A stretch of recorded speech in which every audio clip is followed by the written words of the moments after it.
Hello. Chapter 8 begins the second half of this course. In the first half, we studied statistics with a single variable.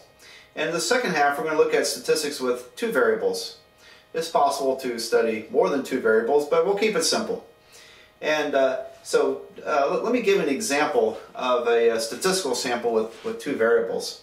Suppose that we went out and measured the height and weight of people. Probably would have to stick with either men or women because, obviously we're built differently.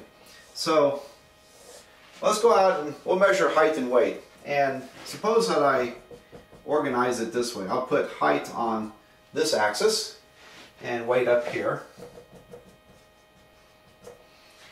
Now, when I measure a person's height and weight, I can plot that piece of data on a graph. Because there are two aspects to it, there are two dimensions to it, it requires an XY type of graph. So suppose a person this height weighs this amount, then we represent that person, that measurement, with a point on the graph. And we could go measure some other people and start to collect this data. And we get what's called a scatter plot.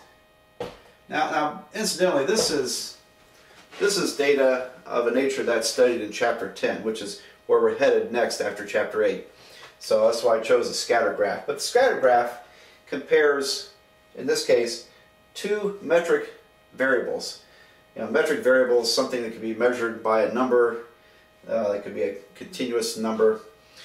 Same with up here, another metric variable. So we can measure height to any degree of accuracy. We can measure weight to any degree of accuracy. And those are two metric variables. This is Chapter 10, is my illustration. Okay, well, now I look at the scatter plots and say, well, this guy's kind of off the chart here. That means this person is what? Well, for his height, he weighs a lot, right? So that's a heavy person. This guy, for his height, doesn't weigh very much. So there's a skinny person, for example. The book generalizes in the four questions we're interested in. This is on page 316.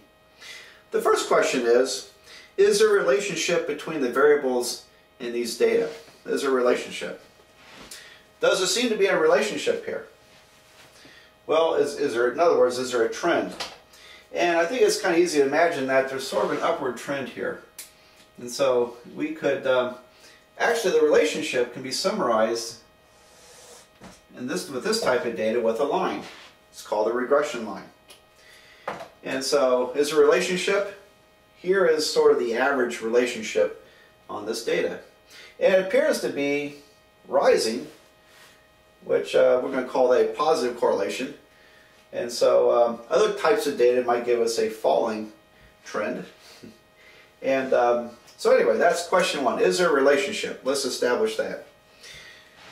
Question two. If so, how strong is the relationship between the variables? Well, we can measure this strength with a calculation called R. And it's either in Chapter 10, R is the correlation coefficient. In Chapter 11, it's the relationship coefficient. So there's a number we can put on the strength of a relationship. We can measure that quantitatively. Question three, is there a relationship in the population, not just in the sample? That's the hypothesis test.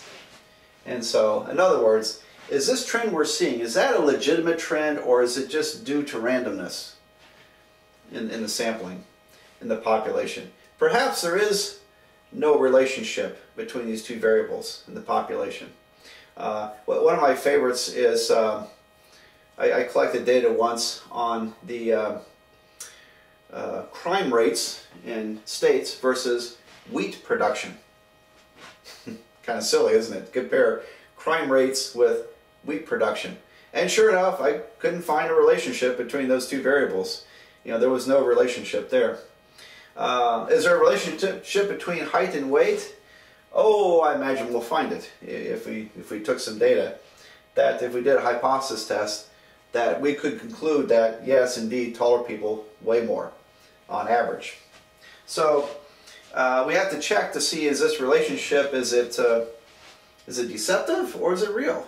And that's question 3. Question 4. Is a relationship a causal relationship? Now that means, is there a cause and effect going on there?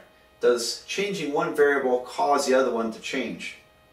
And I have explored this for years because I have wanted to be taller. And in order to be taller, I thought, well, according to this, I should eat more. And so if I eat more, well, I grow taller. Well, unfortunately I don't. I grow this way, I don't grow that way. And perhaps some of you have noticed this too. So anyway, there is no, in this example, there is no cause and effect relationship. Changing one variable cannot alter the measurement of the other one.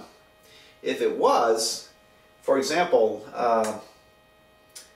suppose we're looking at the education rates in a state, the educational level in a state versus the employment rate. Perhaps educating more people will lead to greater employment. That would be a causal relationship, perhaps. This question 4, generally the answer for us is going to be no. There is no causal relationship that we can establish. It doesn't mean there isn't one. It's just that we don't have an easy mechanism for establishing that.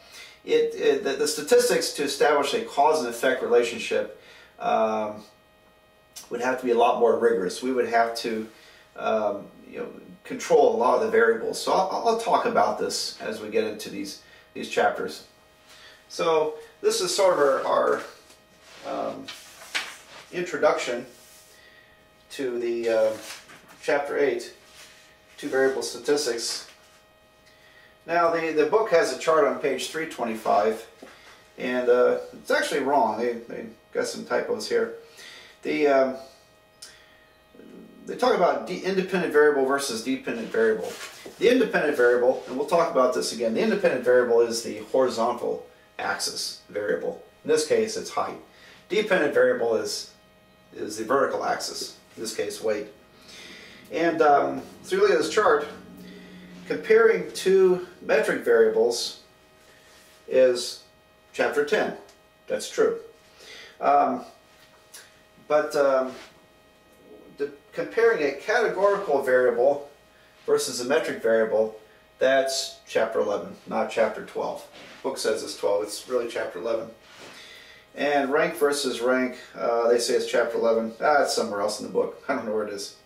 Anyway, I don't think that's terribly important, but just so you know, in case you happen upon that chart. We're going to also probably end the course with a quick glance at chapter 9. I really don't require chapter 9, but I do want you to look at it.